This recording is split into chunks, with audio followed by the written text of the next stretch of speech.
사무엘상 2장 30절 말씀을 보면 이러한 말씀이 있습니다. 나를 존중히 여기는 자를 내가 존중히 여기고 나를 멸시하는 자를 내가 경멸하리라.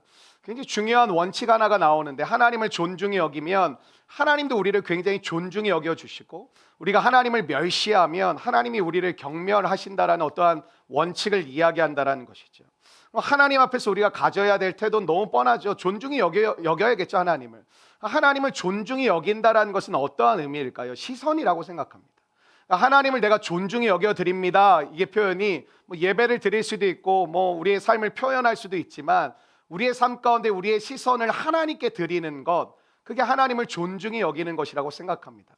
목사님, 하나님을 이렇게 쳐다보고 다니는 겁니까? 하늘을 쳐다보고 다니라는 겁니까? 어디를 바라보며 사는 것이 하나님을 바라본다라는 겁니까? 직장 생활하면 정신이 없고 내 삶의 일터에서 너무너무 분주하고 바쁘고 피곤한데 어디를 바라보고 사는 것이 내가 이 세상 가운데 하나님을 바라보며 사는 것이 맞겠습니까? 아마 이런 생각이 드실 거라고 생각을 합니다. 저는 이제 청년 사역 하다 보니까 연애에도 관심이 많은데, 제가 관심이 있다는 게 아니라 저는 이제 끝났으니까. 여러분이 아마 이제 연애에도 이제 관심이 있으니까, 한 연애 컨설턴트가 있으시더라고요. 연애를 이제 컨설팅 해주시는 분이 계신데, 이분들에게 주로 이제 모태솔로 분들이 굉장히 많이 오신다 그러더라고요. 그러니까 와가지고 자기도 연애를 좀 잘 능숙하게 하고 싶은데 잘 안 된다, 막 이런 그 마음을 고백하고 어떻게 하면 좋은지 막 그런 질문을 또 하고 대답을 하는 어떤 강좌를 제가 본 적이 있습니다. 근데 이분이 세 가지 원칙을 하나 얘기를 해주시더라고요. 특별히 형제들을 향한 팁이었는데, 당신이 좋아하는 자매가 당신에게도 호감을 느끼고 있는지를 알 수 있는 방법, 이 시그널이 세 가지 정도가 있다라는 거예요. 근데 우리 혹시 모태솔로 계시죠? 네, 이거 이론으로 그대로 적용하시면 안 됩니다. 첫 번째는 자기가 좋아하는 자매가 나와 대화를 할 때 3초 이상 눈을 이렇게 응시하면 호감이 있을 가능성이 높다, 이렇게 얘기하는 거예요. 근데 여러분, 이 3초라는 시간이 생각보다 짧지 않습니다. 한번 보실까요? 1, 2, 쉽지 않죠. 나도 쉽지 않아요. 웃지 마요. 이게 쉽지가 않아요, 여러분. 그리고 한국 사람 3초 이상 보면 주먹이 날아갑니다. 싸워요, 쳐다보면은. 요즘 이게 MZ 세대들의 특성이, 예전에 이렇게 서로 눈을 마주치면 한국 사람들이 약간 이렇게 피하고 다녔잖아요. 요즘은 끝까지 쳐다보더라고요. 그래서 제가 이번 주에 그 망원동에 약속이 있어가지고 망원동에 갔다, 이게 젊은 친구들이 많이 내가 늙은 것 같네. 그러니까 이게 대학생들이 많이 이제 개강을 했는지 되게 많이 나와 있더라고요. 그렇게 지나가는데 이렇게 저는 이제 항상 고개를 깔고 다니거든요. 안 싸우려고. 이제 누가 이렇게 쳐다보는 것 같아가지고 봤더니 이렇게 날 쳐다보더라고요. 난 날 아는 줄 알고 저도 쳐다봤어요. 근데 날 모르는 것 같더라고.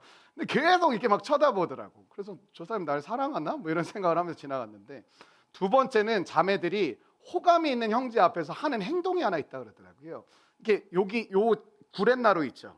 구렛나루를 자꾸 이렇게 넘긴대요. 그러니까 앞에 마음에 드는 형제가, 우리 왜 아주머니들이 이렇게 기뻐하시죠? 하시지 마세요. 이거 하지 마세요. 교회에서 아줌마들은 금물입니다. 아줌마들 여기 이렇게 왁스로 붙이고 다니세요. 좋아하는 형제들 앞에서 자매들이 하는 행동이 자꾸, 내가 이거 설교할까 말까 되게 고민했거든요.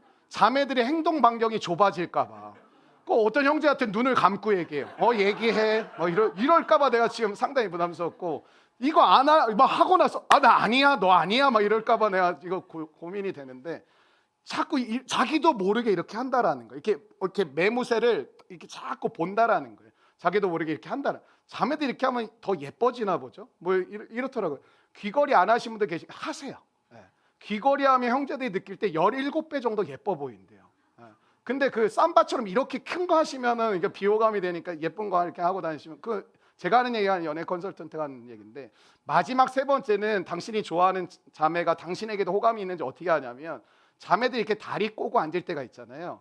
근데 그 꼰 다리의 방향이 당신을 향하고 있으면 당신에게 호감이 있을 가능성이 높다, 이렇게. 예를 들면 자매 형제들이 이렇게 앉아 있는데 이쪽으로 꼴 수도 있고 이쪽으로 꼴 수도 있거든요. 근데 생각해 보면 늘 자기가 꼬는 방향으로 사실 꼬거든요. 이게 여러분, 이쪽으로 한번 이렇게 꼬시진 않잖아요.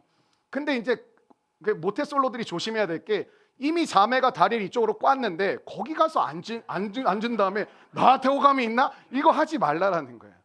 내가 설교하면서 우리 자매들 교회에서 다리도 안 꼬겠다, 이제 막 가부좌 틀고 다니겠다 이런 생각을 했는데, 주님을 섬길 때도 마찬가지이지 않을까 그런 생각이 들었어요. 시선을 주님께 둔다라는 것은 이 계속 주님을 마주하기를 원한다라는 거예요. 시선을 맞추고 서로 이게 소통을 하기를 원하고 서로의 마음을, 눈빛을 이게 나누길 원하는 표현이 있고, 나의 좋은 예쁜 모습, 아름다운 모습, 멋진 모습을 드리길 원하는 모습이 있고, 또 하나님께 내 몸이 가까이 간다라는 것이죠. 그러니까 이게 하나님을 존중한다고 우리가 볼 수 있지 않을까 그런 생각이 들었습니다. 많은 사람들이 이런 경우가 있잖아요. 모두 다 똑같이 행동. 예를 들면 우리 교회가 처음에 이제 사도신경으로 시작을 하는데, 다 일어나서 이렇게 사도신경을 하는데 내가 믿음이 없어도 안 일어나기가 좀 그렇잖아요. 다 일어나 있는데 나만 앉아가지고, 또 어떤 분은 뭐 엎드려서 이렇게 하기가 되게 어렵잖아요. 많은 사람들이 모두가 똑같은 행동을 하는데 그 반대편에 서서 무언가 행동을 한다는 것이 굉장히 어렵다라는 거예요. 그러니까 직장 생활도 왜 힘드냐면 사람들이 뒤에서 다 뒷담화를 해. 근데 막상 그 사람 앞에서는 전혀 딴 사람처럼 또 하하하 대단하십니다 막 이러고 있으니까 너무 혼란스럽다라는 거예요. 이 사람의 진짜 본심은 뭔가 이런 생각이 든다라는 것이죠. 여러분, 군중이 갖는 힘이 진짜 강합니다. 제가 가끔 그런 생각 들 때가 있는데, 여러분이 이렇게 얘기하실 때가 있더라고요. 왜 그렇게 결정하셨어요? 왜 그렇게 결정했어? 이렇게 물어보면 다 그렇게 하잖아요. 이렇게 얘기를 하시는 거예요. 그러니까 많은 사람들이 가고 있는 그 삶의 걸음에 다른 길을 걷는다라는 건 사실은 우리 가운데 쉽지 않다라는 것이죠. 여러분, 그런 경우들이 있죠. 저도 이제 대형교회 교육자들이 되게 많았거든요. 대학 청년부 교육자만 한 30명이 됐으니까 같이 회식하러 갔는데 중국집에 갔어요. 마지막에 이제 요리들을 이렇게 시켜서 먹다가 뭐 짜장면, 짬뽕, 볶음밥 이렇게 룰처럼 고르라고 한 명씩 이렇게 돌아가면서 하는데, 제일 우리 선임 목사님이 난 짬뽕 이러시더라고요. 그 다음부터 짜장 짬뽕 이렇게 고르는 거예요. 저한테 이제 물어봤어요. 제가 아직도 그날 잊지 못하거든요. 도전산 뭐 먹을래? 전 잡탕밥이요. 그러는 순간 목사들이 다 저를 쳐다보는 거예요. 너 제대로 고른 거 맞니? 바꿔야 되지 않겠니? 마치 이런 표정을 보는 거죠. 그러니까 사실은 우리의 삶 가운데 모두가 무언가를 결정해서 가고 있잖아요. 세상이라는 게 개성을 존중하는 거죠. 대부분이 가는 길들이 있거든요. 그 길을 이탈해서 간다라는 게 생각보다 쉽지 않습니다. 이상한 사람 되거든요. 정신 나간 사람 되거든요. 멍청한 사람 되거든요. 사람들이 너무 이상하게 나를 쳐다보거든요. 여러분, 신앙생활하는 게 왜 어렵죠? 여러분, 이상한 사람처럼 쳐다보잖아요, 사람들이. 그리고 뭔가 어리석은 사람처럼 쳐다보잖아요. 아직도 교회 다니냐? 아직도 하나님이 있다고 믿냐? 야, 이 21세기에 뭐 과학을 믿어야지 하나님을 믿냐? 이런 시대를 우리가 살고 있기 때문에 직장 가운데서 저 예수님 믿습니다 이 얘기하기가 아마 여러분 쉽지 않을 겁니다. 저 하나님 믿습니다 이 얘기를 담대하게 하기가 굉장히 어려울 겁니다. 그런데 이런 결과가 어떠한 일들을 초래하는지 오늘 본문이 얘기해 주고 있거든요. 제가 짧게 정리를 해보면, 느부갓네살 왕이 두라 평지라는 곳에 아파트 10층 정도 높이, 되게 높은 거죠. 27m 정도 되니까 아파트 10층 정도 높이 되는 이 자기의 금 신상을 세웠는데, 통으로 금 아닙니다. 그 당시에는 그런 기술이 없었어서 이제 제가 볼 때 청동이나 이런 걸로 이제 해놓고 그 위에다 금박으로 이렇게 덮여서 금 도금을 시켜놨을 거예요. 멀리서 보면 여러분, 평지에 그 신상 10층짜리 높이가 서 있는데 어마어마했겠죠. 지금 잠실 쪽에 가면 그 타워는, 서울 교대쯤 가면 그 타워가 보여요. 아주 선명하게. 그 예술의 전당 쪽 가면은 그 타워가 엄청 크게 보입니다. 그러니까 그 당시에는 높은 건물이 아무것도 없었잖아요. 그러니까 10층짜리 아파트 높이가 서 있다고 생각해 보면 이 위용이 어마어마했던 것이죠. 근데 명령을 내리는 거예요. 내가 이게 노래를 할 때 모든 악기로 노래가 이게 오케스트레이션 할 때 바바바밤 이렇게 하면 모든 사람이 일제히 그 앞에 절을 하라는 거예요. 절을 하지 않으면 화형식에 처하겠다는, 풀무불에 집어넣어서 불태워 죽이겠다, 명확하게 왕이 명령을 내립니다. 근데 세 친구가, 사드락과 메삭과 아벳느고가 왕의 명령을 어기죠. 그리고 우리는 절 안 합니다. 생각해 보세요. 앞줄부터 이게 무슨 지금 상황이냐면요, 마치 이런 거예요. 우리 이제 다음 달 초에 대통령이 바뀌잖아요. 그럼 해외 귀빈도 오고 우리나라 뭐 높은 순서대로 앞에서부터 쭉쭉쭉쭉 앉을 거예요. 뭐 내외 귀빈들이 엄청나게 몰려들 겁니다. 근데 그 자리에서 모두 일동묵념하는데 안 하는 거예요. 모두가 이때는 엎드려 절을 하는데 가만히 서 있는 거예요. 여러분, 이거 진짜 쉽지 않습니다. 세 친구가 했던 게 뭐냐면 일제히 절을 하는데 셋만 꼿꼿하게 서 있었던 거예요. 그래서 풀무불에 던져지게 되고 화형에 처해지게 됩니다. 근데 이때 반전이 일어나는데 풀무불에 던져진 세 친구가 머리카락 한 올 타지 않고 나오게 되죠. 세 명이 들어갔는데 네 명이 보였다. 뭐 이렇게 예수 그리스도인데 세 친구는 오히려 왕의 신임을 얻는데 왕이 뭐라고 하냐면 사드락과 메삭과 아벳느고의 하나님이여 이렇게 얘기해요. 내가 그분을 찬송합니다. 예를 들면 여러분의 부장님이 기독교 때문에 엄청 욕하고 교회 가는 것 때문에 엄청 무시하는데 여러분의 삶을 통해 여러분 그런 게 가능할 거라고 생각하세요? 여러분 주변에 있는 회사 사람들이 누구씨 난 당신 때문에 하나님이 살아계시다고 느껴지네요. 하나님 진짜 살아계시네요. 왜 이런 일들이 일어나지 않냐? 죄송하지만 저와 여러분 생각도 안 하고 삽니다. 그런 일을 일어날 거라고 기대도 없습니다. 그냥 나 교회 가는 거나 건들지 말고 교회 다니는 나나 욕하지 않았으면 좋겠다. 예배 드릴 때 태클 걸지 말고 금요일날 야근이나 시키지 않았으면 좋겠다가 사실 우리의 소원입니다. 나를 통하여 하나님께서 이 놀라운 일들을 행하실 거라는 것조차를 우리는 사실 믿지 않는다는 거죠. 바라지도 않고 믿지도 않고 기대하지도 않습니다. 하나님께 순종하기에 우상에게 절하라는 왕의 명령을 어긴 신앙의 용사들이죠. 순교를 각오하고 불 속에 던져졌지만 기적적으로 하나님의 건지심을 받은 사람들, 우리 세 친구를 이렇게 기억하고 있습니다. 그런데 오늘 말씀을 통해 세 친구를 한번 생각해 보자라는 거예요. 사드락과 메삭과 아벳느고는 왕정 시대를 살았습니다. 우리처럼 이런 민주주의 시대가 아닙니다. 왕정 시대의 왕의 권한은 신급 권한이었습니다. 그래서 금신상이 뭐냐면 느부갓네살 자신의 이 모습을 본다는 건데, 근데 뭐라고 불러요? 신상이라고 했던 게 그 당시 고대 사람들은 왕을 신과 동격으로 생각을 했습니다. 동급으로 생각했기 때문에 왕의 신상은 곧 우리 왕의 상입니다 이게 아니라 금신상입니다 이렇게 고백을 했던 거였거든요. 근데 어떻게 지금과 다른 그 문화 속에서 세 친구는 어떠했길래 그 믿음을 지켰을 뿐만 아니라 그 대반전의 믿음의 역사를 일으켜냈는지를 보자라는 거예요. 여러분, 저는 이렇게 말씀을 열어가고 싶습니다. 아마 어쩌면 오늘 여러분이 기대하는 말씀은 저에게 회복의 말씀을 좀 주십시오. 치유의 말씀을 좀 주십시오. 제 마음에 좀 평안을 주는 말씀을 주시고 저에게 좀 위로 좀 해주시고 격려 좀 해주시길 원합니다. 많은 성도들은 그러한 마음을 가지고 교회에 오는 것 같습니다. 그러나 저는 여러분에게 이렇게 말씀드리고 싶습니다. 오늘 우리 정태원 집사님이 대표기도 해주신 내용의 한 토막처럼 본질이 회복될 때 저와 여러분의 삶이 회복되실 줄로 믿습니다. 생각해 보세요. 여러분의 삶의 어떠한 부분에 내가 좀 위로를 받았으면 좋겠다, 어떤 부분에 격려를 받았으면 좋겠다. 우리 교회만 봐도 우리 장년들 참 제가 감사한 게 청년들 만나면 잘 지냈냐고 등도 두드려 주시고 어떻게 지냈냐고, 밥은 잘 먹고 다니냐고, 더운데 생활은 괜찮냐고, 직장 들어간 지 얼마 안 된 걸로 알고 있는데 어떠냐고 많이 물어봐 주십니다. 격려 받고 있는 겁니다. 그리고 우리 간사들과 저도 부족하지만 여러분 만날 때마다 식사는 잘 먹는지, 아기는 잘 크는지, 어떻게 생활을 하고 있는지, 어렵지는 않은지 물어볼 때가 굉장히 많이 있습니다. 그게 여러분에게 하나님이 주시는 위로와 격려라고 생각되어집니다. 그러나 위로와 격려는 받을수록 사실 목마름이라는 것이 생깁니다.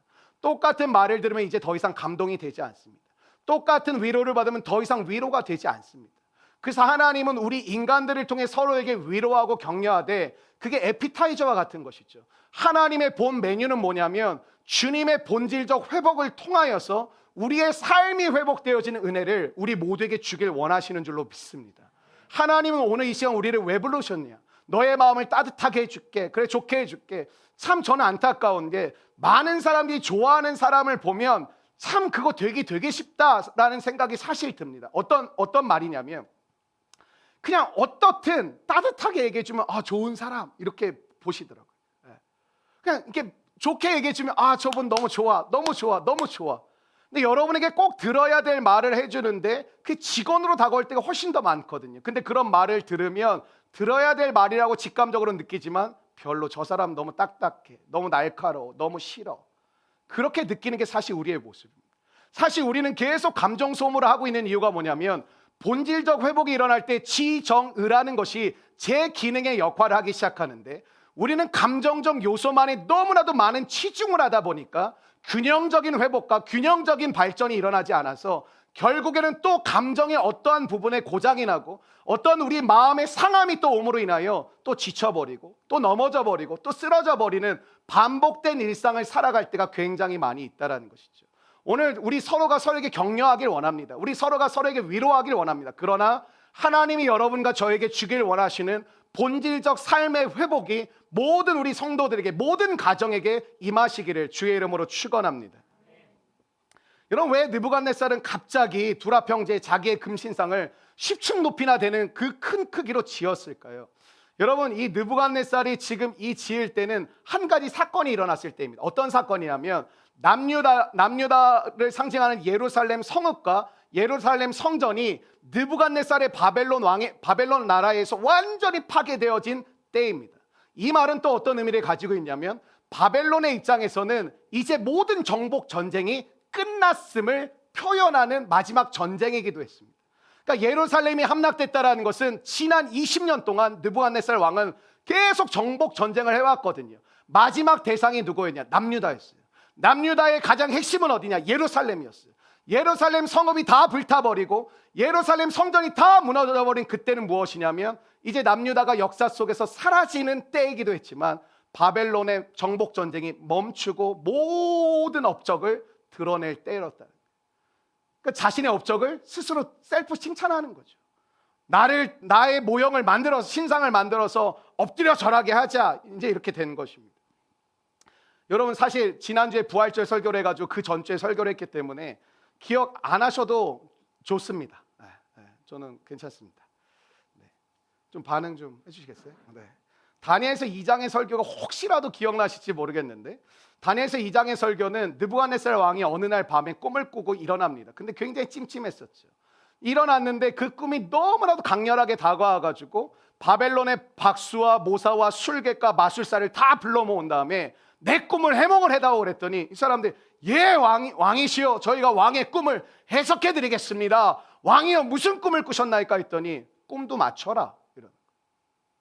말도 안 되는 거죠. 꿈도 맞춰라 그러는 거예요. 근데 그 꿈이 무엇이었냐면 하나 신상이 꿈에 나왔는데 뭐 여기는 금이고 여기는 은이고 여기는 철이고 여기는 진흙이고 이러한 걸 보여주었는데 그게 뭐냐면 예언적인 꿈이었어요. 앞으로 너의 나라는 영원하지 않을 것이야. 너의 나라가 감당하는 일이 끝나면 너 다음에 또 다른 제국과 민족들이 일어나게 될 거야. 너에게 맡겨주신 삶을 살라라는 사실 하나님이 느부갓네살에 주신 꿈이었거든요. 근데 이 꿈을 꾼 지 오늘의 말씀은 16년 정도가 지난 때입니다. 여러분, 느부갓네살 왕이 근데 16년이 지난 이때는 어떤 때이냐면 힘을 가졌죠. 세상을 다 정복해버렸습니다. 그리고 자신이 그토록 멋지게 이룬 바벨론 왕국이 머지않아 무너진다는 걸 부정하고 싶었겠죠. 말도 안 돼. 이 왕국이 우리 20년 동안 승리만 했어. 누가 우리를 이겨? 누가 우리를 정복해? 누가 우리를 이길 수 있어? 내가 그 꿈이 개꿈이지. 내가 잘못된 꿈을 꿨나 보지. 하나님은 분명하게 보여주셨고 알려주셨습니다. 그러나 느부갓네살은 어떠냐면 거절합니다. 싫어. 하나님의 나라? 그딴 거 없어. 난 나의 나라를 만들 거야. 난 나의 왕국을 세울 거야. 나는 내가 행복한 길을 떠날 거야. 그러면서 그 꿈을 와장창 무시해버립니다. 여러분, 이게 세상의 속성이라고 볼 수도 있다고 생각이 되는데요. 세상은 하나님의 꿈이 성취되는 것을 싫어합니다. 예를 들어 볼까요? 서로 사랑하라. 싫어합니다. 싫어요. 목사님, 저희 서로 사랑하길 원하지. 세상 그거 너무 과한 거 아닙니까? 아니요. 여러분에게 뭔가 적이 되고 뭔가 불편하면 없애버리는 게 쉽지 사랑해서 그 사람과 함께 가려고 하지 않아요. 하나님의 속성과 하나님의 마음을 우리는 세상 가운데 살아내는 게 우리 그리스도인의 꿈인데 세상은 우리의 꿈을 절대적으로 싫어합니다. 이런 거예요. 하나님 나라가 이루어지는 것은 거저 이루어지지 않습니다. 예를 들어 볼까요? 내가 포기해야 하는 것이 있을 때 하나님의 꿈은 이루어집니다. 내가 손해보는 것이 있을 때, 내가 양보해야 할 것이 있을 때 이루어집니다. 예를 들어 볼까요? 조이풀 대회한테 전도하는 거 양보와 손해와 여러분의 헌신과 수고와 포기가 없으면 전도 못합니다. 전도를 당하는 사람이야 뭐 잘해주나 보다 이러지만 전도를 하는 사람은 여러 가지 기도와 마음을 쏟아내고 만나서 식사도 대접하고 이야기도 하고 공감도 하고 그러면서 사람들 이끌어 오는 거거든요. 근데 생각해 보세요. 오늘 우리 교회는 대략 요즘 우리 교회가 전체 이제 예배 드린 사람들이 한 85명, 왜냐하면 뭐 우리 전체 인원 한 94명 정도인데 한 85명, 90명 정도 예배를 드리거든요. 온오프로 하면은. 근데 예배 드리는 모두가 예배를 준비하진 않습니다.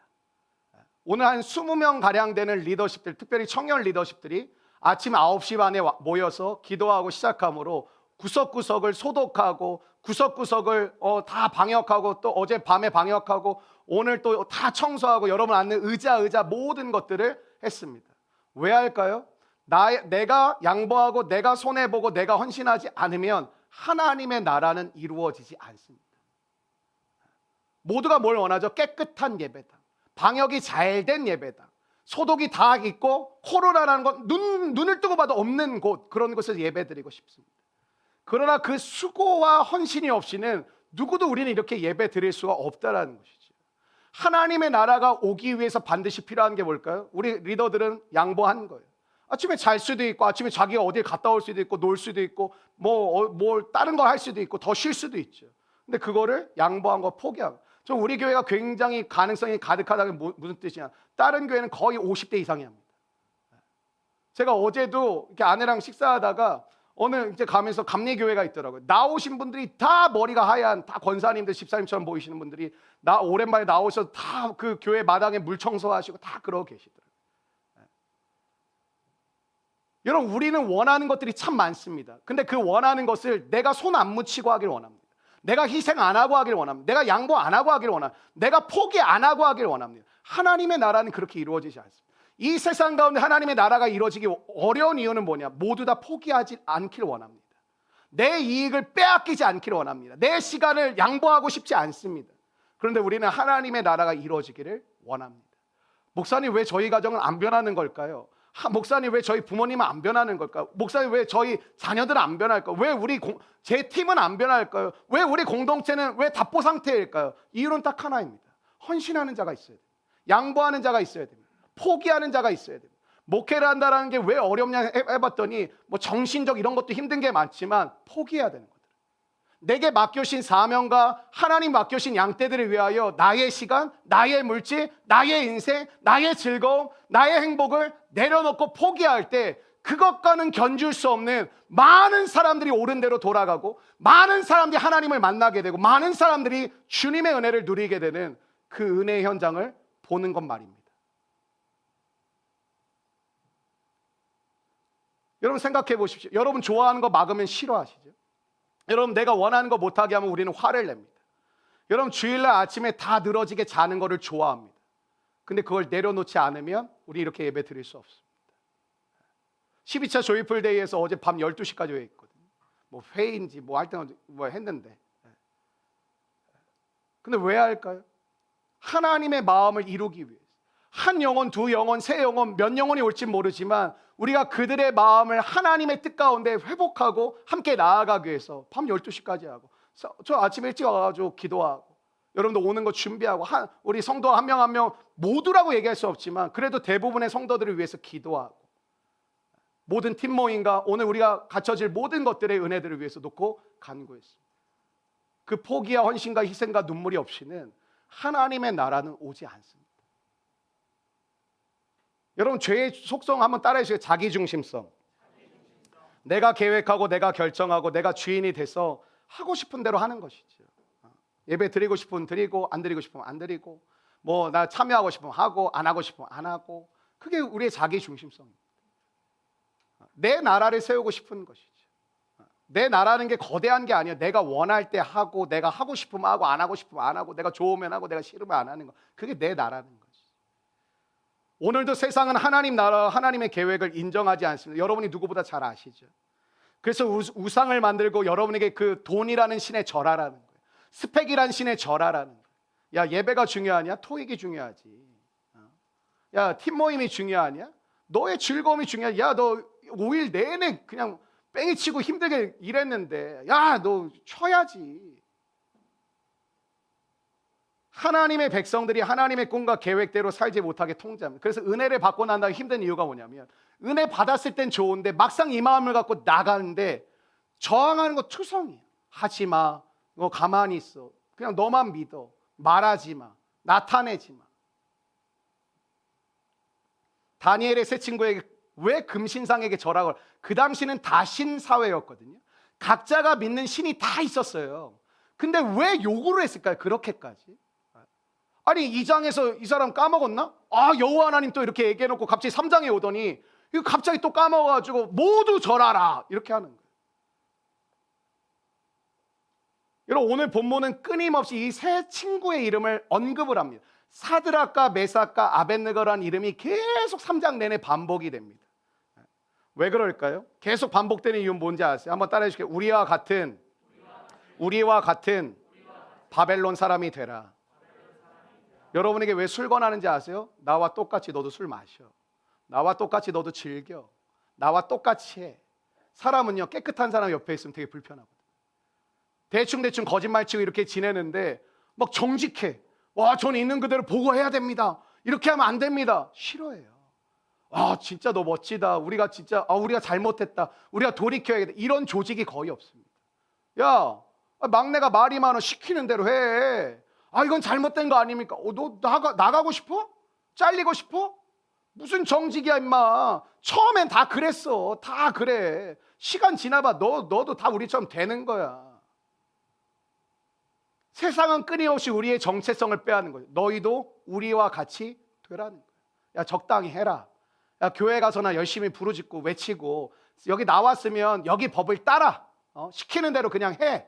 이렇게 말이 많아. 너 믿는 거 그래, 존중할게. 근데 여기서 시키는 대로 해. 왜 네가 나서 자꾸 나대, 자꾸 분위기 흐려. 그냥 마셔. 왜 너 때문에 회식 분위기 다 흐리게 만들어. 쉽지 않다니까. 다른 게 아니야. 너도 우리와 같이 되라는 거야. 하나님 믿지 말라고 합니다. 하나님 만드시는 영원한 나라 그딴 거 없다고 여러분에게 설명해 줍니다. 적당히 하라고 합니다. 지금 이 땅에서 먹고 마시고 시집가고 장가가는 것에 집중하라고 속삭여 줍니다. 야, 너 이거에 집중해. 이게 너한테 더 필요한 거야. 이거 없으면 어떻게 살라 그래. 그들과 다른 사람이 되려고 하지 말고 그들과 같은 사람이 되어 이 땅에서 모든 것을 누리며 살자고 유혹하는 것이죠. 여러분, 세상은 오늘도 우리를 향해 이렇게 외치고 있습니다. 그래서 스트레스 받으시는, 믿음으로 사시는 분들은 스트레스 받는 거거든요. 우리는 이 세상의 외침 앞에 우리는 어떻게 그런 반응해야 될까요? 여러분, 위기가 기회다라는 말을 되게 많이 들어보셨죠. 근데 그 말이 되게 위로가 안 될 때가 많거든요. 내가 위기를 경험하고 있는데 옆에 누가 뛰고 와가지고 위기는 기회야 웃으면서 얘기하면 진짜 기분 나쁘지 않아요? 위기는 기회야 막 이럴 때가 있거든요. 근데 위기는 기회라는 것이 성경에도 여러 번 반복해서 등장하더라고요. 오늘 보세요. 세 친구는 어떻죠? 위기를 경험하고 있습니다. 근데 이 위기가 기회가 맞을까요? 맞더라고요. 왜 그러냐면 이 위기 가운데 하나님을 선택할 때 이들은 두 가지를 증명해낼 수 있습니다. 첫 번째, 하나님이 살아 계시다라는 것을 증명할 수 있고, 두 번째, 그들의 믿음이 진짜라는 것을 증명할 수 있는 기회입니다. 여러분, 많은 사람들이 제가 군대 때 얘기 이제 너무 많이 해서 이제 안 하겠지만, 여러분, 제가 군대 생활하면 느끼기 딱 이거였어요. 나를 보고 있구나. 이걸 제일 많이 느꼈어요. 여러분이 진짜인지 가짜인지를 세상 사람들도 보고 있습니다. 그리고 여러분이 적당히 맞춰주고 적당히 타협하면 그들이 즐거워하죠. 근데 나중에 여러분이 제대로 믿으려고 하면 어떻게 하는지 아세요? 야, 너가 왜 그래? 너 왜 안 하던 짓 해? 너 가짜잖아.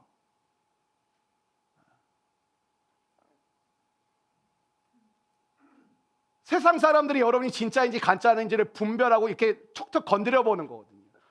너 오늘 예배 못 가? 툭툭 건드려 보는 거예요. 진짜인지 가짜인지. 근데 분위기를 맞춰주고 하면은 이 사람, 역시 너는 좀 유두리가 있다. 너는 좀 마음이 좀 여유가 있다. 야, 너는 좀 딱딱하지 않다. 되게 좋아해 줄 거예요. 근데 그때 하나님의 부르심 앞에 여러분은 하나님의 사람은 못 될 것입니다. 모든 사람이 우상에게 절을 하게 할 때 이게 왜 기회냐? 내 믿음이 진짜라는 것을 증명할 수 있는 기회. 여러분, 신앙생활하면서 여러분의 가족이 당신 믿음은 진짜 진짜네. 진짜 독하다. 진짜다. 부모님이 여러분에게 그래. 내가 포기. 네가 믿고 싶은 대로 믿어라. 너 진짜. 제일 어려운 게 연애할 때거든. 어느 선까지 맞춰주고 어느 선에서 끊어버려야 돼. 오늘 본문에 나옵니다. 세 친구가 어떤 기준을 가지고 믿지 않는 사람과 여러분 이름은 안 바꾸잖아요. 사드락과 메삭과 아벳느고는 안 바꿔요. 여러분 지금 크고 작은 위기들이 있잖아요. 그걸 기회로 바꾸시는 저와 여러분 되시기를 축원합니다. 에베소서 5장에 세월을 아끼라 이런 말씀이 있어요. 한번 따라해 주실까요? 세월을 아끼라. 한 번 더 따라해 주시겠어요? 이 말씀은 이런 뜻이거든요. 기회를 붙잡으라. 하나님이 우리 인생의 세월을 앞당겨 갈 수 있도록 하게 하시는 방법은 뭐냐면, 저와 여러분의 삶 가운데 하나님이 알아서 해주시는 게 아니라 기회라는 것을 주신다. 하나님 앞에 신실하게 살아가는 당신의 자녀들에게 기회라는 것을 제공. 그러니까 이걸 맛보지 못한 사람은 어떻게 되냐면 끝까지 못합니다. 뭐 하나님의 뜻대로 말씀하실 때까지 해보겠습니다. 그거 못합니다. 왜? 신실하게 못 갑니다. 하나님 언제까지 기다렸나? 제가 한 달 동안 이러고 있는데 언제 응답하십니까?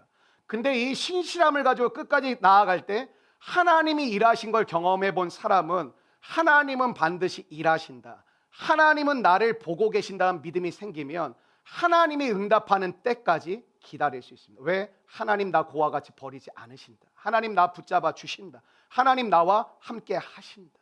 지금도 많은 분들이 실망감에 쩔어가지고 지금 뭐 어찌할 바를 모르는 분들이 되게 많아. 난 뭘 못하는가 보다, 난 얼굴이 왜 이렇게 생겼을까, 난 왜 이렇게 키가 작을까, 또 거꾸로 우리 대형이 난 왜 이렇게 키가 클까, 뭐 여러 가지겠죠. 그래도 될 수 있다면 컸으면 좋겠다, 뭐 이런 생각도 우리가 들고, 난 왜 몸매가 이럴까, 난 왜 안 날씬할까. 그러니까 우리의 삶 가운데 여러 가지 제약들이 있는데 믿음으로 가능합니다 그러면 처음에 그렇습니까? 믿음으로 해보겠습니다. 근데 믿음으로 나아가는 그 신실한 걸음이 하나님이 역사하시는 자리까지 가지 못하면 나중에 어떻게 하는지 아세요? 믿음으로 하세요 그러면 믿음 얘기하지 마세요. 누가 안 해봤어요? 다 해봤어요. 그렇게 얘기하시는 분의 특징이 뭔지 아세요? 경험을 못 해본 거예요. 여러분, 하나님은 우리의 라이프 스타일에 관심이 많으신데요, 하나님은 이거예요. 실패를 경험한 사람 또 실패로 갈 가능성이 높아요. 하나님의 은혜를 경험한 사람 또 다른 은혜로 가요. 하나님의 축복을 경험한 또 다른 축복을. 그래서 부익부 빈익빈이 있는 거예요. 이게 하나님의 은혜 가운데 우리의 라이프 스타일을 먼저 바꿔가시는 거거든요. 여러분의 인생 가운데 생각해 보시죠. 돈이 있는 게 기회일까요, 아닐까요? 또 얌전한 척 하지 마시고 기회죠. 돈 주세요 저한테. 기회 아니신 것 같은데. 돈이 있는 게 기회죠. 돈 있으면 많은 걸 할 수 있잖아요. 실제적으로 뭘 도와줄 수도 있고, 함께 할 수도 있고, 뭐 밥도 사줄 수도 있고, 뭐 같이 뭐 내가 살 수도 있고, 뭐 뭘 할 수 있는 기회들이 많잖아요. 그럼 돈이 없는 건 기회일까요? 많은 사람들은 사실 돈이 있는 게 기회고 돈이 없는 건 기회가 아니라고 생각해요. 근데 성경은 뭐라고 얘기했냐면 돈이 있는 거 기회야 얘기하세요. 하나님이 야 돈을 믿다니 이렇지 않으세요. 하나님이 돈을 주시거든요. 돈이 있는 거 너의 삶의 기회야. 근데 돈이 없어도 기회야. 왜 그러냐면 조지 밀러는 고아를 60년 동안 10,000명을 먹여 살립니다. 처음부터 10,000명은 아니었지만 결국에는 10,000명의 고아를 60년 동안 먹여 살리는 사역을 감당하는데, 이 사람이 처음에 뭐가 문제였냐면 돈이 없었습니다. 그런 마음은 주셨는데, 그래서 용기 있게 미니스트리 사역 단체도 시작을 했고 고아들도 맞이했는데 막상 먹이기를 시작하려고 하니까 돈이 없는 거예요. 그럼 돈이 없는 건 어떨까요? 그때 포기하는 사람들이 많거든요. 이 사람은 기회라고 봤어요. 하나님의 공급하심을 경험하는 기회라고 봤어요. 기도하기 시작해서 하나님, 고아를 먹이라는 사명은 주님이 저에게 주신 것 같은데 하나님이 고아는 보내줘 놓고 먹을 걸 안 주신다면 그게 하나님 맞습니까? 이게 제가 그냥 그렇게 기도했을 것 같다고요. 조지 밀러가 했다는 게 아니라 뭐 이런 식으로 하지 않았겠어요? 하나님이 정말 저에게 맡겨주신 사명이라면 하나님이 이 고아들을 먹일 수 있는 재정도 채워주고 먹을 것도 보내셔요. 그 기도가 마치자마자 동화 같은 이야기죠. 저는 여러분이 동화 같은 이야기가 실제가 됐으면 좋겠어요. 기도 무릎을 꿇고 일어나는데 갑자기 모르는 사람이 빵을 갖고 왔어요. 우유를 갖고 왔어요. 자기가 잘 모르겠는데 자기가 크리스천인데 여기 가지고 가야 된다는 생각이 들어서 왔다라는 거예요. 조지 밀러는 할렐루야였던 거죠. 그런 수없이 많은 경험을 통해 60년 동안 고아 10,000명을 먹었습니다. 돈이 없는 게 기회일까요? 기회예요. 돈이 있는 것도 기회예요. 여러분, 먹을 게 있는 게 기회일까요? 기회죠. 먹어야 우리가 이렇게 활동을 하니까. 여러분 드셔야 되고 또 잘 이렇게 활동을 하셔야죠. 근데 먹을 게 없는 것도 기회예요. 만나를 경험할 수 있는 기회입니다. 하나님이 여러분을 먹이시는 기회입니다. 근데 지금 이 시스템은 하나님을 의지하기가 되게 어려운 게, 직장 다니다가 또 끝나면 실업급여라는 게 또 잘 돼 있더라고 보니까. 목사만 없어 있단 거. 뭐 다 있더라고. 또 한 6개월, 3개월 동안 또 그대로 나오더라고. 또 그 다음에 또 6개월은 또 반 50%가 또 뭐 나오더라고요. 그래서 그거 또 악용해가지고 실업급여가 바닥난 거 아시죠? 재정이. 사람들이 들어갔다 또 금방 나와. 실업급여로 생활하려고. 어쨌든 여러분 그러지 않으셨으면 좋겠어요. 우리 교회가 8번의 선교와 8번의 선교와 2번의 비전 트립을 다녀왔죠. 근데 선교 갈 때 어떤 분은 진짜 가고 싶으신 것 같은데 갈 수 있는 여건이 안 돼요. 시간적으로 안 되시는 분들도 있고 물질적으로 안 되시는 분들도 있어요. 근데 너무 가고 싶은 게 보여요. 근데 딱 두 부류로 나뉘어지더라고요. 아, 목사님 저 진짜 가고 싶은데 이번에 휴가가 안 될 것 같아요. 못 갈 것. 알겠다고. 저 진짜 가고 싶은데 재정이 저 요즘 너무 어려워가지고 못 갈 것. 알겠다고. 근데 어떤 분들은 시간도 안 되고 재정도 안 되고 기도해. 하나님 보실 때 제일 두려운 인간들. 없는데 기도해. 주시옵소서 하나님. 근데 이분들의 삶 가운데 100%는 아니지만 제가 뭘 많이 했는 거 여러분이 아시죠? 우리 교회가 코로나 빼면은 한 2년 반 정도를 선교하고 이걸 다닌 거, 2년 반 3년 정도를. 근데 우리 교회 청년들, 장년들, 젊은 부부 집사님들이 저한테 누구를 도와주십시오. 그리고 목사님 가서 사역하는데 이거 보태서 써주십시오. 저한테 개인적으로 회비와 우리 플로잉 하잖아요. 플로잉 제외하고 저한테 갖고 온 봉투의 금액이 얼마 정도 되는지 아세요? 2천만 원 정도 돼요. 놀라지도 않으시네. 뭐 껌값이시는 거면 오늘 껌값 헌금하시기를 바랍니다. 제가 진짜 기절촉풍한 줄 알아요. 저한테 왜 갖고 오냐? 그러니까 자기를 나타내지 말아달라는 거예요. 그럼 저한테 이제 처음에 나 주는 줄 알고 좋아했죠. 뭐 이런 걸 더 갖고 왔어. 뭐 이랬는데 저 주는 게 아니더라고요. 그럼 누구한테 전해달라. 근데 저는 알잖아요. 누가 누구를 주는지. 근데 기가 막힌 사람을 찝는 거예요. 그리고 저한테 가끔 은혜를 주는 사람들이 있어요. 한 200만 원을 갖고 와서 목사님 100만 원은 이 형제를 도와줬으면 좋겠는데 목사님 잘 아시니까 이 100만 원은 목사님이 필요한 사람을 좀 도와주시면 좋겠습니다. 나한테 또 그런 기회를 주니 얼마나 감사해요. 근데 저는 알잖아요. 누가 어려운지. 그럼 지체를 부르는 거예요. 우리 교회 어떤 지체가 기도하면서 너에게 또 당신에게 이거를 주라고 나한테 줬다. 그거 받는 사람의 표정들이 어떤지 아세요? 진짜 놀라요. 왜냐하면 성경에서나 봤던 일들이 자기의 삶 가운데 경험이 되니까. 그리고 우리 공동체 꽤 괜찮다니까요. 이게 나쁘지 않아요. 이상하지 않아요. 내가 봤을 때. 담임 목사가 누굽니까? 새 친구는 하나님의 백성이라는 정체성을 가지고 세상과 맞설 수 있는 3가지 힘을 오늘 본문에서 보여주거든요. 첫 번째는 어떤 거냐면 여러분 세상의 실체를 알라라는 거예요. 그냥 막연히 두려워, 막연히 따라가야 돼, 막연히 난 못해, 방법이 없어 이렇게 하지 말고 세상의 실체를 알면 주님을 따를 수 있다라는 거예요. 그러니까 여러분이 이미 시스템화되어 있잖아요. 20살 되면 뭐 대학을 가든지 일터로 나가든지 해서 돈을 몇 천만 원 모아가지고 결혼을 준비하든지 아니면 내 사업 자금을 만들지 해서 그걸 만들어가지고 또 뭐라고 그러니까 여유가 하나도 없는 거예요. 그게 머리에 시스템화되어 있다니까. 지금도 누구한테 밥 사주라 한 푼의 돈이 없는 분들도 있어요. 근데 마음이 없는 분들이 훨씬 많아요. 제가 봤을 때. 왜? 내가 여유가 없어. 난 이거 만들려면 어디다 쓰면 안 돼. 내가 계획한 거 외에는 쓸 수 없어. 그게 되게 멋진 인생 같죠. 그거 하나도 이루어질지 안 이루어질지 모르겠는데 나머지 다 잃어버려요. 여러분 오늘 말씀에서 엄청난 규모로 신상 그랜드 오픈을 하는데 맨 앞줄부터 대통령, 왕, 국무총리 막 해가지고 무슨 장관, 차관 막 해가지고 앞에 쫙 서 있고 이제 백성들도 다 서 있는 거예요. 오케스트레이션이 쫙 나오니 막 심벌을 꽝 치면서 막 드럼 없었겠다. 뭐 있죠? 옛날 학기? 뭐 사명금, 양금 막 이 아젠 같은 거 막 하고 그러면서 우와 하는 순간 어떻게 그 음악이 들으면 모든 사람이 일제히 일어나서 절을 했어요. 여러분 이거에 압도를 안 당할 사람이 없어요. 예를 들면 잠실 주경기장 같은 데다가 신상을 세워놓고 한 6만 명이 동시에 절을 한다고 생각해 보세요. 그 빨려 들어가게 돼 있거든요.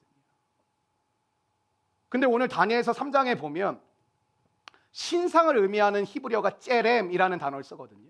근데 이 째렘이라는 단어 앞과 뒤에 꼭 붙는 단어가 하나가 있어요. 그건 뭐냐면 여러분이 잘 아시는 단어인데 한번 따라해요. 쿰 뭐죠? 일어나라는 거죠. 그러니까 이게 세운다라는 뜻도 있거든요. 째렘이라는 신상을 세운다라는 표현이 계속 반복적으로 매칭돼서 나와요. 무슨 뜻인지 아세요? 세상에서 가장 강력한 걸 상징하는 금신상은 쥐가 일어나지도 못해요. 쥐가 이동도 못해요. 쥐가 눈과 비도 못 피해요. 쥐가 새똥도 못 피해요. 누군가 세워줘야 되는 거예요. 웃긴 거 아니에요? 인간이 만들어 놓고 그게 신입니다 하고 절한다는 게 나는 내가 예수님 안 믿었어. 난 그게 납득이 안 됐을 거예요. 인간이 만들어 놓고 저 좀 잘 되게 해주십시오. 나무랑 소통하신 분도 있잖아요. 나무요, 저의 자정에. 이게 말이 되세요? 그럼 왜 거기 열매는 또 따먹어?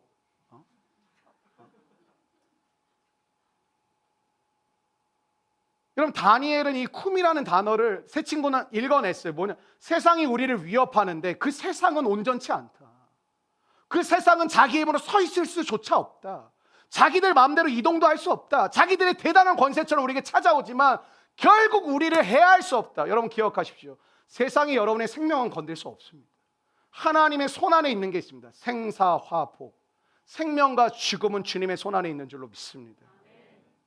여러분, 그리스도인들이 왜 이 세상에 타협하지 않는 고집쟁이처럼 보이는지 아세요?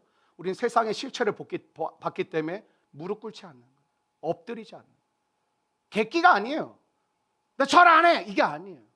세상의 실체를 알기 때문에 너 죽는다, 너 풀물에 넣는다, 너 이게 아니라 세상의 실체를 아는 거예요. 만왕의 왕 되신 하나님을 내가 믿기 때문에 나는 무릎을 꿇을 수도 없고 절할 수도 없다. 두 번째는요, 하나님을 향한 온전한 믿음으로 그들이 나아갔습니다. 너무 뻔한 얘기죠. 근데 15절 한번 같이 읽어보실까? 오늘 본문 15절의 말씀인데요, 15절입니다. 시작. 이제라도 너희가 준비하였다가 나팔과 피리와 수금과 사명금과 생황과 및 모든 악기 소리를 들을 때 내가 만든 신상 앞에 엎드려 절하면, 너희가 만일 절하지 아니하면 즉시 너희를 맹렬히 타는 풀무불 가운데에 던져 넣을 것이니 능히 너희를 내 손에서 건져내시니.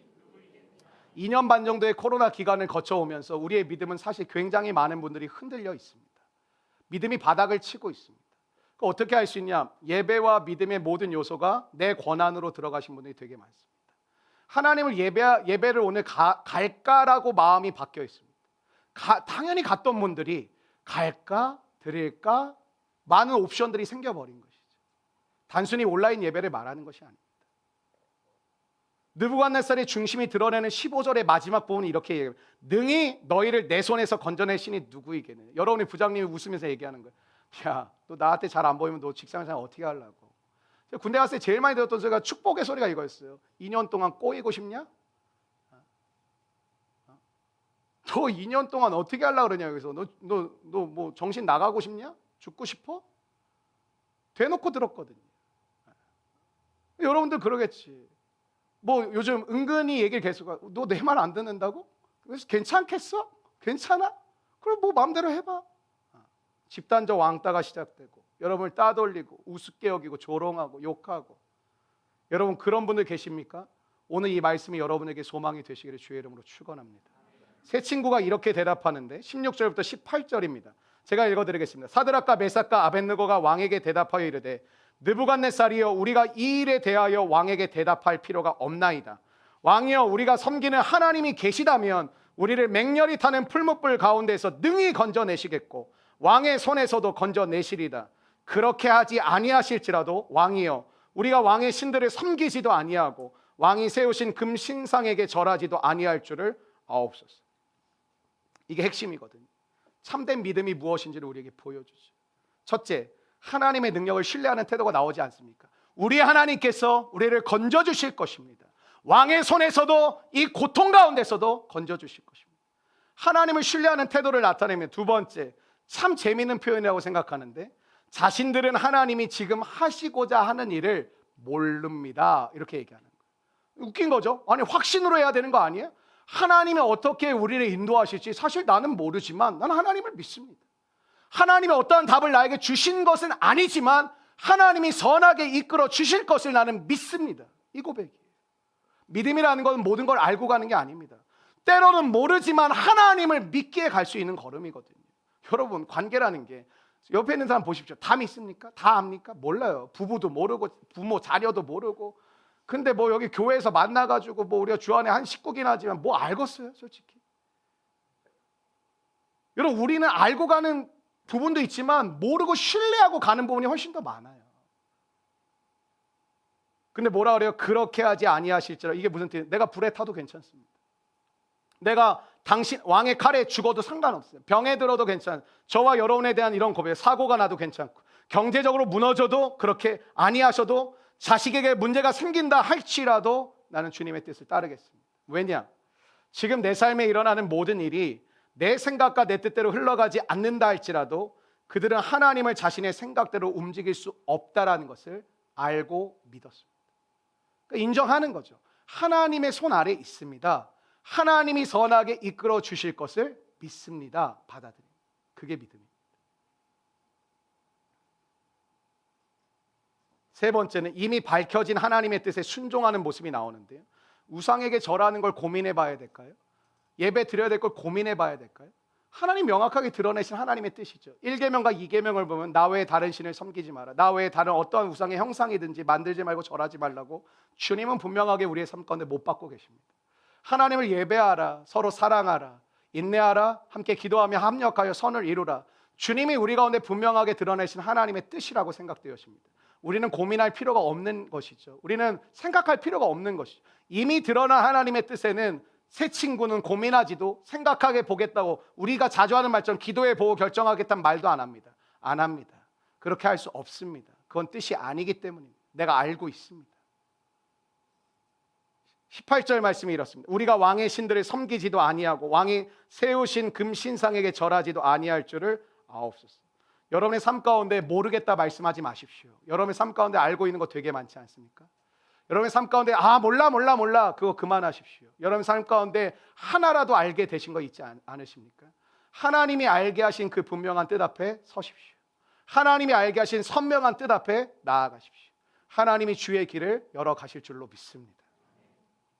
그렇게 하지 아니하실 줄 엄청 비장하잖아요. 우리 잘 생각해 봅시다. 하나님이 이것과 저것을 해주시면 저도 이것을 하겠습니다. 하나님 제가 이 일을 할 테니까 나중에 꼭 이것을 잊지 말고 저에게 공급해 주십시오. 이거 믿음 맞습니다. 여러분 의외시라고 생각할지 모르겠죠. 이거 믿음 맞습니다. 그러나 이 믿음은 거래하듯 하는 믿음이죠. 이 믿음은요, 문제가 하나 있습니다. 온전한 믿음, 세상을 이길 수 있는 믿음은 아닙니다. 세상을 이기는 참된 믿음 한번 따라해 주세요. 그렇게 하지 아니하실지라도. 여러분 새 친구가 풀무불에 그 믿음을 갖고 들어가는데 이게 사실 우리가 알고 있어서 그렇지 하나님이 막으시겠지 못 가게 하시지 이런 우리의 생각이 있지 않습니까? 이런 어려움이 내게 다가오는데 하나님이 이 사람 이거 뭐 어떻게 처리하시겠지? 이거 막아주시겠지? 근데 하나님은 그들이 불 속에 들어가는 순간까지도 나타나시지 않는 것처럼 보입니다. 근데 불 속에 분명 3명이 들어갔는데 4명이 있다는 걸 느부갓네살 왕이 발견합니다. 왜 4명이 있냐? 왜 자유롭게 다니냐? 그분은 예수 그리스도시죠. 여러분 예수 그리스도가 나타나신 곳이 어디냐면 불 밖이 아닙니다. 불 가운데입니다. 불 안입니다. 우리가 생각하는 하나님은 늘 우리가 불 속에 들어가기 전에 극적으로 건져주시고 우리가 빠지기 전에 건져주시는 하나님이라고 우리는 늘 믿길 원하고 그랬으면 좋겠다라는 생각이 우리 가운데 굉장히 많습니다. 그러나 오늘 성경에 예수 그리스도는 어디에 계시냐? 불 밖에 계신 분이 아니라 불 가운데 들어간 당신의 백성들을 그 속에 주님은 들어가셔서 사드락과 메삭과 아벳느고의 머리털 하나 상치 않도록 지켜주시고 그들을 불 밖으로 건져주셨습니다. 사랑하는 여러분, 오늘 여러분이 불 속에 있는데 하나님 안 계신 것처럼 느껴집니까? 나 이제 곧 불 속에 들어갈 위기 가운데 있고 우리 가정이 위기 가운데 있는데 하나님 어디 계십니까? 하고 계시진 않으십니까? 때로는 주님은 불 속에 들어가지 아니하도록 여러분을 지켜주시기도 하시는 하나님이시지만 때로는 우리를 불 가운데서 만나 주시기도 하시는 하나님이시라는 것을 기억하시는 우리 모두가 되시기를 축원합니다. 12차 조이풀 데이를 하면서 전도도 여러분이 시뮬레이션 하지 않기를 원합니다. 내가 하나님 기도하고 이렇게 했으니 하나님께서 이 사람 마음을 열어주시겠지, 또 이렇게 되겠지, 이런 말을 잘 들어주겠지, 화 안 내겠지, 신경질 안 내겠지, 교회에 따라오겠지. 아니요, 그 모든 것들을 주님께 맡기시고 하나님, 주님 저는 무엇을 하면 좋겠습니까? 무엇에 순종하길 원하십니까? 어떻게 나아가길 원하십니까? 오롯이 하나님께 모든 결정권을 내어드리며 하나님의 일하심을 보는 온 사람만이 구원을 얻는 것이 아니라 그들을 인도한 우리의 삶을 통해서도 우리 모두가 기쁨을 누리고 참된 주님의 거룩한 은혜를 누릴 수 있는 우리 모든 주의 백성들 되시기를 주의 이름으로 축원합니다. 한번 따라해 주시겠습니까? 나는 세상의 힘 앞에 무릎 꿇지 않겠습니다. 이렇게 살아가시기를 축원합니다. 오늘날 세상은 끊임없이 그들의 힘과 능력으로 여러분을 규정짓습니다. 제가 말씀드려볼까요? 루저, 너 금수저, 너 은수저, 넌 흙수저. 세상은 자신의 힘과 능력의 기준을 가지고 우리를 규정짓습니다. 하나님의 자녀 웃기고 있네. 넌 흙수저요. 너는 금수저네. 야, 좀 잘 부탁한다. 너는 은수저야. 문제는 흙수저에게만 있지 않습니다. 세상이 규정지은 금수저의 조건에 들어가는 사람들은 교만에 쩔어 있습니다. 네가 감히 나랑 얘기하려고 그래? 어디 나한테 나오고 어디 대들고 앉아 있어? 어디 돈도 없는 게, 좋은 학교도 못 나온 게 어디 나랑 같이 얘기를 하려고 그래? 이 흙수저만의 문제라고 생각하십니까? 전체의 문제. 세상에서 규정지어 놓은 금수저의 조건에 들어가는 사람들은 누가 가르쳐 주지도 않았는데 말투가 바뀝니다. 누가 가르쳐도 않았는데 사람들을 내리 깔아봅니다. 누가 가르쳐도 않았는데 사람들을 하대합니다. 누가 가르쳐 주지도 않았는데 사람들을 무시하고 멸시합니다. 몸에 배어 있습니다. 왜? 세상에서 규정 지은 대로 살아왔거든. 흙수저도 문제지만 제가 봤을 땐 금수저는 더 문제입니다. 여러분, 세상이 규정하는데 왜 아멘 하십니까? 하나님이 당신을 사랑하십니다. 네. 당신이 흙수저입니다. 아멘. 이상한 거 아닙니까? 하나님이 당신을 사용하실 것입니다. 진짜요? 당신이 흙수저입니다. 아멘. 이 말이 됩니까? 세상과 우리를 똑같이 만들려고 여러분을 세상의 신에게 절하게 만드는 게 세상의 목표입니다. 뭐냐? 대학 입시에 목숨을 걸라고 속삭입니다. 스펙에 여러분의 인생을 다 투자하라고 속삭입니다. 여러분, 세상은요 강력합니다. 여러분, 우리가 무시할 대상은 아니에요. 세상은 강력한데 왜 또 강력하냐면 다수입니다. 다수입니다. 여러분, 기독교 기업에 취업하게 해주세요. 들어간 것도 복이시지만 그렇지 않은 곳에 들어가서 여러분이 길을 내시는 하나님의 사람이 될 수 있다면 그것도 복인 줄로 믿습니다. 뭐가 더 좋은 게 없는 거예요. 그 속에서 어떻게 다르게 살 수 있을까? 수많은 악기가 울려 퍼지는 순간 사람들은 일제히 일어나 왕의 신상 앞에 다 절을 하는 그 순간에 나는 어떻게 하란 말인가? 나보고 어쩌란 말인가? 무엇을 선택하란 말인가? 그 압력을 견딜 수 있는 유일한 방법은 딱 하나입니다. 오늘도 우리와 함께 하신 하나님의 사랑이 여러분의 모든 영혼을 덮어주시기를 축원합니다. 우리는 주님의 사랑을 지난주 십자가의 현장에서 확인했습니다.